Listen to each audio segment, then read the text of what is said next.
In this video, we are going to take a hard look at that almighty powerful half square triangle. Let's get to it. And then you're going to go, let's do it again.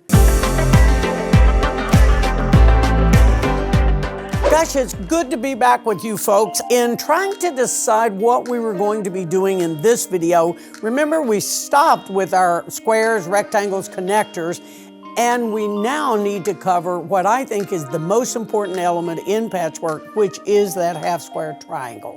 Later on, we'll talk about the quarter square, but for this video, if you can look at all the quilts in behind me, every one of those uses the one single simple half square triangle unit. Now, I know we have all skill levels that watch these videos, and if you already are well-versed in how to get a half-square triangle, well, hallelujah, and you might find something interesting in this. But I run into people all the time who still don't understand the difference between traditional calculation for a half-square triangle, ruler calculation, and then gridding triangles. There's just a plethora of ways. I love that word, plethora. That's a whole bunch of stuff. There's just loads and loads of ways to get the job done.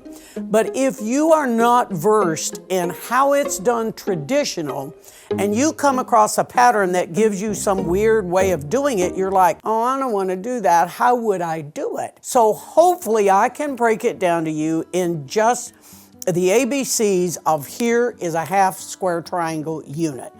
Get to know it. Then when you read a pattern, you'll be able to choose the method that you want to work with, because loads and loads of times patterns are written by how that maker works. I tend to work a little bit more favoring rulers, but I know all the other methods, which gives me the ability to alter the way something is done. What I worry about is those of you who are fixed in, you're at the mercy of the pattern writer. So let's just assume that was a method you didn't have a clue how to get to, then that quilt doesn't become achievable for you, and it's frustrating. Now, for those of you who follow us, you know that you can always ask questions. We try to get back to all of them. Sometimes we just comment, thank you, that was nice. But if there's something I don't cover, all you got to do is ask that question and I'll try to get back to it. Okay, now let's look at this little row of half square triangles. Forget what size they are. Don't even think in terms of what size is that, Kaye. Just listen to how you break it down. So right now, this half square triangle starts its life out in some cases as this, and then I just cut a square in half. If I'm working traditional, all I need to know is what size do I want those two units to finish when they're sewn together. If I want it to finish 2, the rule is finish plus 7/8. That never changes, and it is in virtually every book or pattern I have ever written of how to do traditional math. If you want a 3, cut a 3 7/8 inch square. If you want a 4 1/4, well, do the math, cut whatever.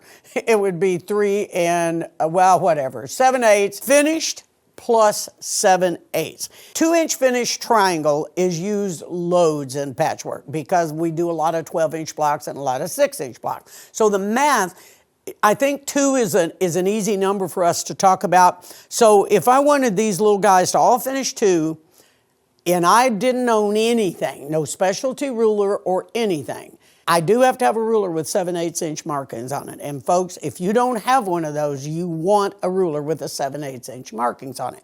Now, from the old school of Mary Ellen Hopkins, and you've heard me talk about this, Mary Ellen was a fan of just cutting it an inch larger and fixing it later. So in other words, instead of messing with the 2 7/8 or 3 7/8, she would just go to the next whole number, cut that, cut it in half, and then square it. I'm not opposed to doing that if you're dealing with tools that maybe aren't as efficient. I'm not opposed to it. I just think it takes a lot of your time, but it does get the job done. So if that works for you, it works for me. But I'm about what exactly you need. So the 2 7/8 to me is the important number. Now, I get asked often questions when I was in a class situation. Well, how do I know if I see this in a pattern? How do I know how to change it? If it tells you to cut a square and cut it in half, all you have to do is subtract 7/8 of an inch from that, and that is what that element finishes. So just subtract 7/8, and now you get back to your real number.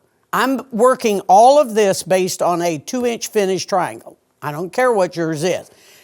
I have a ruler here, my square ruler, which has 7/8 on it. So I have pre-cut that square 2 7/8. If I cut that in half, sewed it back together to its neighbor, I will get that unit. Now, that's method 1, traditional math, and I usually tell people, if you live in a tree and have a stick, as long as that stick has got 1/8 markings on it, you can make a perfect half square triangle. So now here, I've cut a strip, finished 2, I added a 1/2 inch, and I'm going to pick up my half square ruler, which does the math for me. So I'm finished plus a 1/2 with a ruler. I'm finished plus 7/8 without a ruler for traditional. And there's even a method for gridding half square triangles. I know some of you still like triangle paper, where you sew on the paper, tear off, and you get X number of half square triangles. In the old days, we gridded our own. So we drew on the back of the lightest fabric these squares. So what we're going to do is give you a little cheat sheet for how to do that calculation, but it is still based on the finished plus 7/8, then you draw your squares. Now, if you're like Mary Ellen, you do finished plus an inch, and then you'd have to trim them all. But just know there's more than one way to get the job done. Now, I did some professional drawing here, so you folks are looking at the camera of what I think helps break down for those of you who aren't real clear about how this math is done.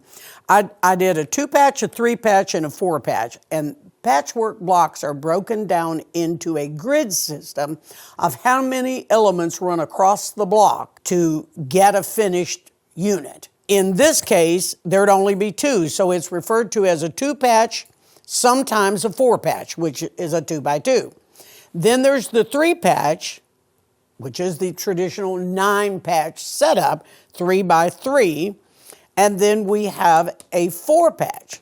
So when I'm building a quilt, I like to know that I can make 2-patch, 3-patch, and 4-patch all fit. So let's make 12-inch blocks. If I did, this would be 6 and this would be 6, because 6 and 6 is 12. Here, if I did a 12, 4, 8, 12. Here, there's 4 of them, so it's 3, 6, 9, 12. So this unit would finish 3, this unit would finish 4, and this unit would finish 6. I can design all day long with graph paper and just figuring it out. But if you want to try to build a quilt that has an assortment of block sizes in it, stay on grid to what you want. So let's just say you went, oh, I want a 5-patch. Well, 5 doesn't divide into 10, folks. So you'd have to make a 10-inch block and sash it to 12. I might see in this one, I might see 2 half-square triangles living in here. I might see a 4-patch living in here. So let's just say that whole thing was 12. This is a 6-inch half-square triangle unit. You already know add 7/8 because the square cut it in half. If this whole unit is 6, that's 3. Those are plain squares. What if you wanted to slap a triangle in the corner? 3, cut 3 1/2, 3, cut 3 7/8. I can design all day long doing this. I could end up here with a quilt like this, half square triangles. Oh gee, I think I'll put myself a little 4-patch in the middle. 4, 8, 12. 4 plus 7/8, 4 plus a 1/2, 2 and 2 is 4, 2 1/2, 2 1/2. With me? Now when it comes to this guy, Gosh, I can put triangles in like this. I can make these squares, and I can keep these as triangles all the way down that quilt and create a killer quilt by triangles in the corner or whatever. And I know this is professional drawing, folks. The key is, do you understand how blocks build? If you do, changing these sizes and changing your grid system is a piece of cake. Get yourself some graph paper and sit down and draw some squares and realize that when you do this, you have to determine how big you want that block to be. So I base a lot of things on a 12-inch block, but I have no problem putting a 10-inch in there and sashing it. I have no problem putting 2 6-inch or 4 6-inch blocks to eat up a 12-inch slot. So when you're working with your triangles and you know that simple 7/8 traditional half square or half an inch, sorry, if it's a ruler. I'm working on one of my new block of the months. And it occurred to me as I was sewing these, I've not completed the quilt yet. Wait a minute, this is what I'm going to be talking about today. Take a look at this block. Take a look at that drawing. That is that block. Square, half square. Oh dear, I have to do another half square there and a plain square there. So what's so much fun about this is it doesn't matter what size my block is, you know that you can make any block that 4 divides into it. And if it gets more complicated than that, I kind of draw a straw about I'm not going to do it. So this is really a 4-patch with nothing but squares and half square triangles. What's this? A 3-patch block. So in other words, I have if this was a 12-inch block, 4, 8, 12. 4, 2 and 2. 4, cut 4 7/8. That's all that block is. Now this particular quilt that I'm working on has about 12 different elements of blocks in it, but they're all divide into a final set number. So the quilt is called Rainbow Sampler, and we'll show you a picture of it. So it is not available yet. It'll be in shops probably fall, but if it's something that kind of piques your interest. Now let's look at this next one. It's really this broken down. This was an accident, folks. There's that. And the only difference here is it's got another square and a triangle in the corner. So that's the only difference between that silly drawing I did. So here's a 2-patch, in essence, a 3-patch and a 4-patch. And the only thing I needed to know was what size is my block, how many elements live in there. So if this whole thing was 12, this is 3, this is 6. 3, cut, 3 7/8, 6, cut, 6 7/8. I can make this any size I want to and make a killer quilt with this one block. So let's say I wanted it to be 6, 3 and 1.5. I'm telling you, the math is so simple that I do think some people want it to be complicated so you can't figure it out. For me, the key to this is the simplicity. Now let's take a look at some of the great quilts you can do with just exactly what I showed you. Okay, now the first quilt we're going to look at is called Star Galaxy, and it is really a 9-patch block. It's a 3x3 grid. Now, as you take a look at this quilt, I think it looks pretty complicated for a beginner, but I'm telling you, it is a slam dunk for a beginner. So as you look at the quilt, it's built of nothing but little squares, larger squares, and half square triangles. We do have a pattern available on this. It's available as a PDF. It'll all live in the video description for Star Galaxy. It's a pretty simple, we have it listed if you own a specialty ruler, and if you don't own a specialty ruler, we've even told you what size 7/8 to cut.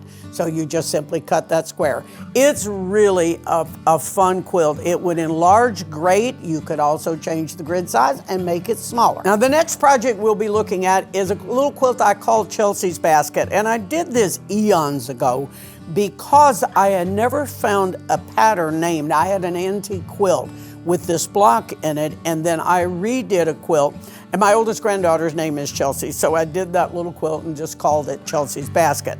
And as you look at this quilt, the only thing besides a half square triangle is it does have side set triangle blocks. We've already covered that. How do you set a quilt on point? That's in an earlier video. So if you don't know that and you go, oh gosh, I want to make that quilt, well then pop back and visit that earlier video that told you how to calculate your own points. The pattern does give you the traditional math for this. Now, because I've told you how to do this, some of these are patterns we did in earlier formats, so they're going to be written traditional only. Your job then is to dump 7/8, figure it out, add a half, if that's the tool you're going to do. You should be able to alter these sizes with no difficulty at all. For those of you who might own volume 2 of Voices of the Past, this pattern lives in that book on page 72, but it is available as a standalone PDF. I often say this quilt's my favorite, which I know you hear that a lot, but honestly, I do have favorites. Some I like and some I really, really, really like. This next quilt we're looking at is called Family Gathering, and if you like triangles, folks, this is your quilt, because there is a boatload of triangles in this.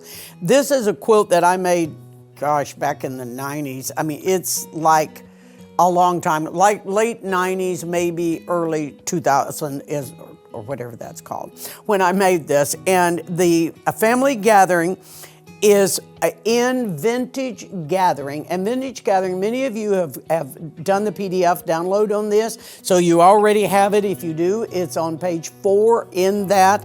And it's just a unique way of adding a lot of triangles, and there's different size triangles that fit into this. So I've just kind of tried to go back and look at all my triangle quilts and see which ones were exclusively half squares that would give you a little bit of a challenge, and this one's a little bit more difficult, but you could just make 1 or 2 blocks to go, okay, got that one in my little library. And Solomon's Temple, honestly, probably is one of my favorites. So this little quilt lives in the Graceful Journey book. And I know that we have talked about this book with some earlier blocks. So again, you might own the book. It is available in a hard copy and a PDF.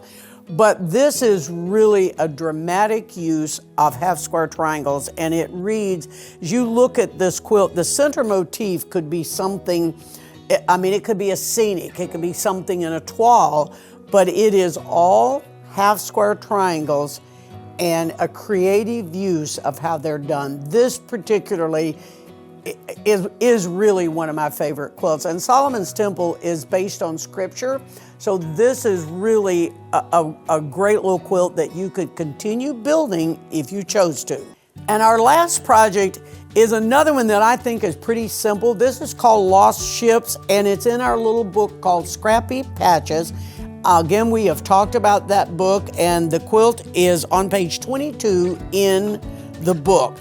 It is 2 size half square triangles, and as you look at the quilt, it's actually a 1, 2, 3, 4, 5 patches. I go along the top of a block. So it's a 5-patch block, and then it's got different size triangles in the border. So as you look at the quilt, it's really built of 1 large floral and an assortment of a single color, and in this case, red. You could enlarge it, you can make a table runner out of it, and you could even turn that block on point by using some of the technique that we've talked about in earlier videos of how to do your diagonal set quilts. We want to be able to introduce you into what I think is the building platform of patchwork. And if you know half squares, we've talked squares and rectangles, we're going to hit quarter squares. There's hardly anything you can't make in patchwork. Well, we're trying to make this short and sweet because you know how I do. I am prone to hyperbole. I do manage to go on and on and on and on. But I'm such a fan of half square triangles that I really would love to see what you do. Now, I know a lot of you are like us. You're busy and you aren't getting to this. But if you make 1 triangle, post a picture. I'd love to see it. Share this with your friends. If you found this to be something, well, I knew a little bit of that, but gosh, I didn't know it was really that simple to change my block sizes. And as we get into what we're going to do now is try to focus on more about basic building tools for patchwork blocks. But you know, we've got a life, folks, just like you guys do. We got yards to tend. I got a barn and critters to tend. I mean, it's just been a busy time, and we have missed being with you. We're going to try to get back on schedule, but I'm telling you, it's just, I'm in the midst of building a quilt right now on top of everything else. So let us know what you think. Make sure you like, because that way you always know when this posts. And now the cameraman's getting busy and he's going to have to edit all this stuff I said. So have a great day. We will see you next time. Enjoy your half square triangles. Be safe. Thanks for joining us. Bye-bye.